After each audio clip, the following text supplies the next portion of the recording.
Hi everybody, we are having a wonderful guest today, Mr. Yan Stavisski from San Francisco, US, who is the Director of US Operations for LAToken and is also the founder of Third Wave Revenue, another company, and is also a crypto advocate, if I'm right. Ganesh, thank you so much for having me on the show. I really appreciate it. So that is correct. I'm currently Director of US Operations for LAToken Exchange. I got into blockchain maybe 3 or 4 years ago as a trader and investor, but I met the LAToken team actually in San Francisco when they were coming out for Blockchain Economic Forum. And I've seen these guys before. I'm like, man, they have awesome marketing. Their team is great. They have awesome projects. And they reached out to me. We met up and it really clicked. I had a marketing and blockchain background. And so we started working together. So, you know, in the past 7 months, the exchange has grown from about 7 to 10 million in daily volume with we had maybe about 20 or 30 projects listed to 150 million in daily trading volume to 170 just about trading pairs right now. So despite the bear market, we've done pretty well and we've been working really hard. And the team is growing despite the bear market, and we're trying to do our best, to kickstart this new bull run and make as much of an impact as possible in the crypto space. What kind of infrastructure is required for cold storage? How can companies leverage them more economically? So I was actually discussing with my IT team about this just the other day, and I'll read exactly their statement that they gave me. If that's fine. So first of all, you need to channel your incoming flow of funds to the storages within different distances to the web.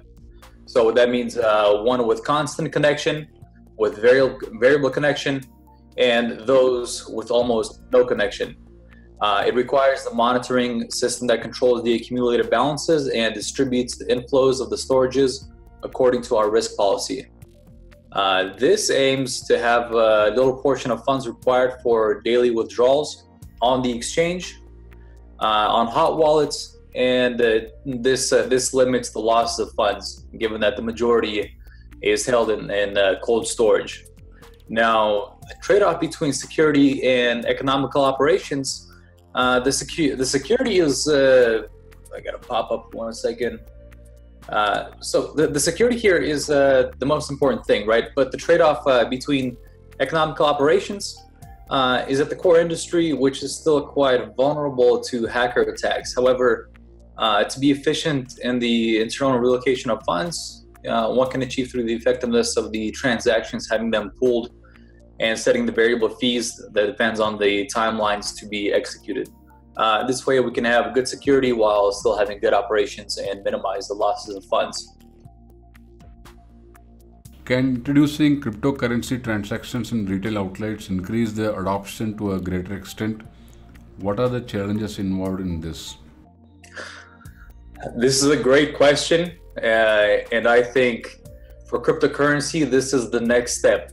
This is the next step before we get mass adoption.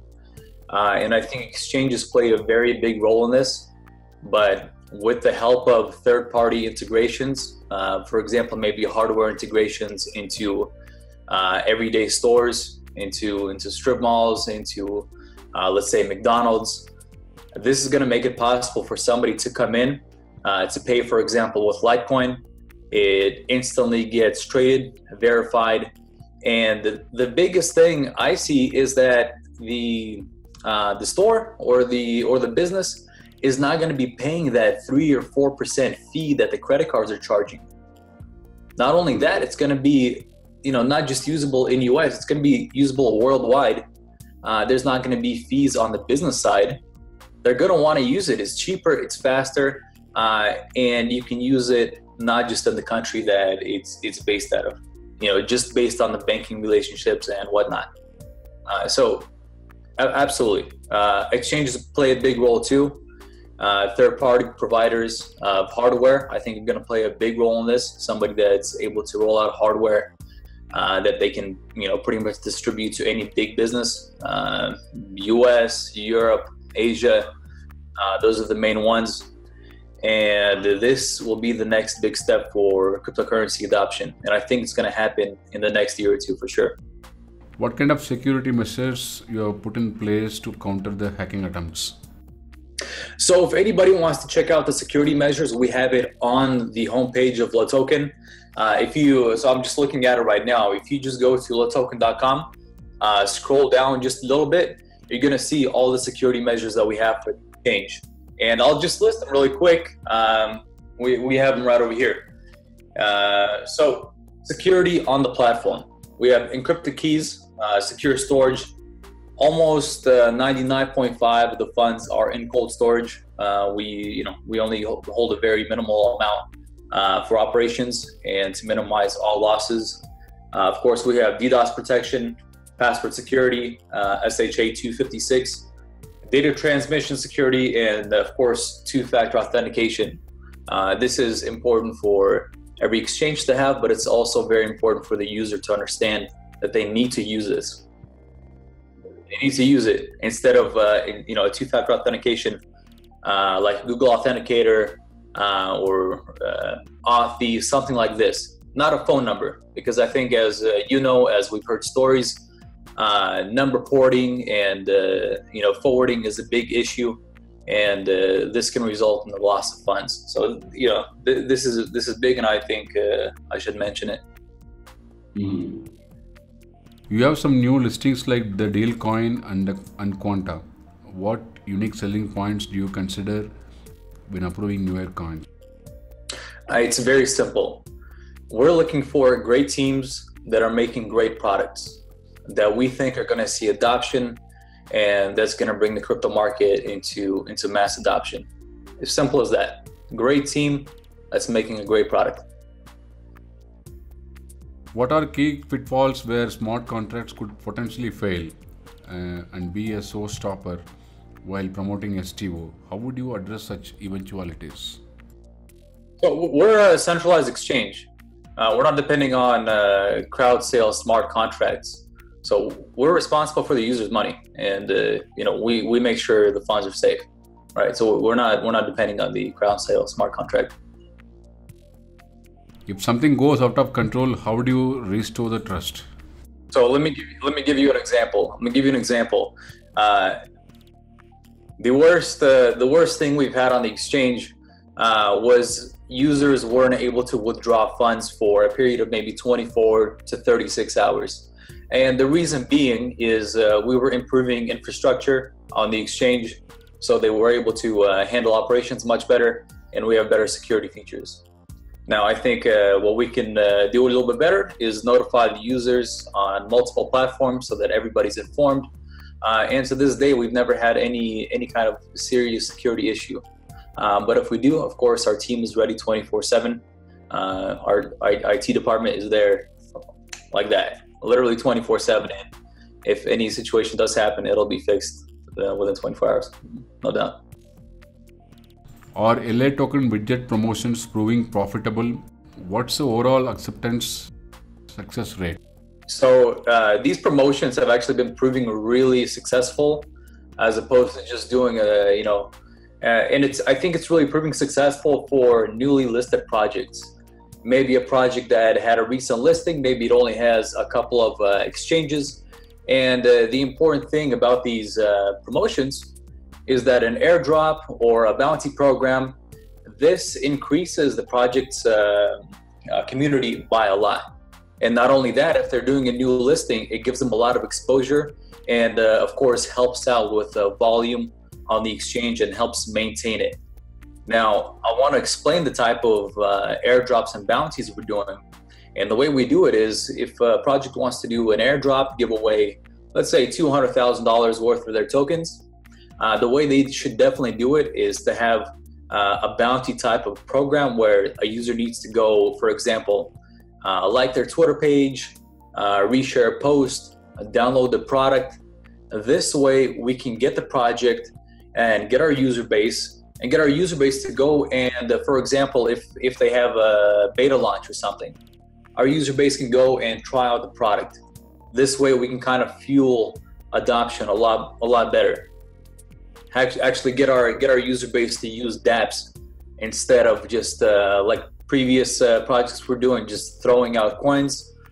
And it just was, it just wasn't proving profitable for the project. It didn't do anything. All you were seeing is just dumping, right? When all these coins were given out, all they see was dumping. Their community didn't grow, and there was no point of doing this. So doing it this way, a bounty, growing the community, bringing adoption, getting our community to go and use the product is definitely been successful the way we've been doing it, and we've had nothing but great feedback from the projects listed on our exchange that have been doing these promotions. Do you have bounty programs in place which offer free tokens? Yeah, so if you have our mailing list or if you're on our social media, if anybody wants to go and check out our bounty or airdrops, they should definitely sign up with an account on LAToken, and they're going to get our airdrops in the email notification. And then we always notify our Twitter and Telegram. So if you're on one of those, you're going to get notified about every single bounty and airdrop that we do. How are you addressing the challenges like KYC and anti-money laundering attempts? Very simple. We're using a compliant KYC provider, compliant KYC and AML provider. I think this is very important, and we've been focusing on this from the start. Compliancy is our main focus. Are there any implications for ICO and STO working against each other, or to the advantage of both? No. Here's my opinion and what I'm seeing from the entire community. ICO market is dying. STO market is the future. A lot of the scams that we saw in ISTOs in 2017, 2018, it burned a lot of people, and it was really bad for the community. Doing STOs and having compliant projects is gonna, really authenticate everything that each project is doing, and it's gonna be really, really good for the blockchain and crypto community.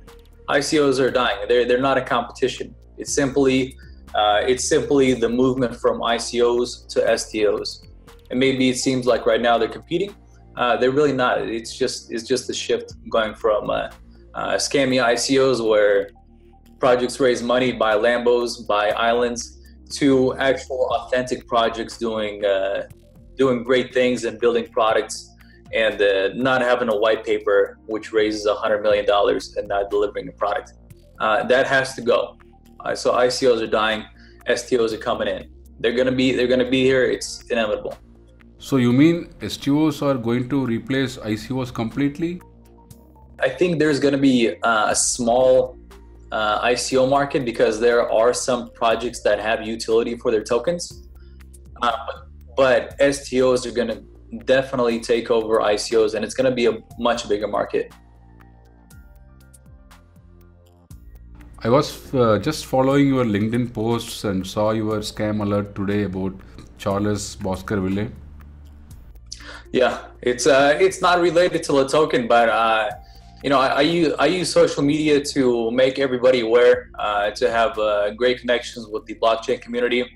And recently, that there was a fraud. It was a OTC deal that I was aware of. I wasn't personally involved, but it was I was aware that this person had KYC information from somebody else that was a top person in the blockchain community, and they were able to get away with a theft of 35 grand. It's very saddening to see people like that. I want to trust people in crypto, even though there's a lot of scams. You want to trust people, and when something like that happens, I just make every effort to make everybody aware so that doesn't happen. So we kind of get away from this scammy period in crypto and get into an authentic community where everybody's more trustworthy. You don't have to just be thinking that this is a scam, It shouldn't be that way, right? So I make every effort on social media to. Do you think the current legislations and laws that we have as of now concerning cryptocurrency is sufficient enough to deal with such incidents? So, if you are you talking about this particular incident or something similar? I think so. Look, I think the challenge right now, when these type of things happen, law enforcement doesn't really know how to deal with it, because it's crypto, they're digital assets, they're borderless. If it involves a bank, in this situation it does. I think they can deal with it, right? But if it's a transaction that's simply having to do with digital currency, I think we're far from being able to, I think law enforcement is far from being able to really handle it the correct way. That leaves room for these scamsters to get in and make big bucks and run away? Unfortunately, yes. So everybody that's using crypto, any digital assets in the blockchain space, they should really be informed before making any purchases, before dealing with anybody OTC. And that's where exchanges come into play, right? There you have big exchanges, of course LAToken, and you have top exchanges that have been around for a while, Binance, Bitfinex. And that's, if you want to be safe, that's where you should go to make your trades. There's a lot of scams, and unless you're really knowledgeable, you should stay with the basics, because there is a lot of vulnerabilities here, and law enforcement is not, they don't know how to deal with it yet. There are very many cases that are unsolved, very few that are solved, and to get a lot more people involved, it has to be safer. Hence the STO market. There were incidents of hacking to the certain crypto exchanges in the past. How are you addressing this challenge, and how your investors are protected? From hacking it? So this goes back to what we talked about, our efforts on the exchange side, and on the front side and on the back side. So if just going to LAToken main page, you can see the efforts we make to make sure funds are safe, to make sure users' information are safe, to make sure that the projects we're onboarding using KYC, AML, we're being compliant, and that every step of the way is secure and minimizes any kind of losses. And so far, we've done very well with it. Many countries are imposing regulations on crypto-related businesses. How are they affecting your company, and what challenges you are facing in complying with them? So this is one of our main focuses right now. We're already launching trading of security tokens. So we have a couple of STOs on the exchange, and we're always keeping an eye on regulation. We have a fairly large law team focusing specifically on the regulation side. Now, it's very different between jurisdictions. For example, EU and US, completely different. SEC is cracking down on everything US based. But again, US is the majority, is a large part of our user base. So we have a legal team focusing on being compliant in not just Europe, Asia, but also US, which is really a big focus, and making sure our legal team is very aware of the regulations in each jurisdiction, and we plan to keep it that way. And we have a lot of focuses on US right now. So this, it's our main focus, and it should be with everybody, with every project on the exchange, and how we operate in every jurisdiction. So, is everything compliable, or any challenge in this? Of course we're compliant at this stage, and always have been. And we need to focus on future changes that come, because they come fast. And for example, banking regulations, they may get cut off, and every exchange experiences this. And it's simply because jurisdictions implement new laws, they change, and we have to keep an eye out on these regulations and change with them. So, as of now, it's 100% compliant. That's what you mean to say? Yes, of course. Perfect. So, you're also operating in the AI space, artificial intelligence. How would you rate the suggestions presented by the Sophia robot in the blockchain economic forum held during 2018? Are you implementing any of them? Ganesh, I know this is very new for our exchange. I know we're working with the AI, but to be honest, I'm not able to comment on it because it's very new and I'm not working with those projects in particular. So unfortunately, I can't answer this question. Okay, Mr.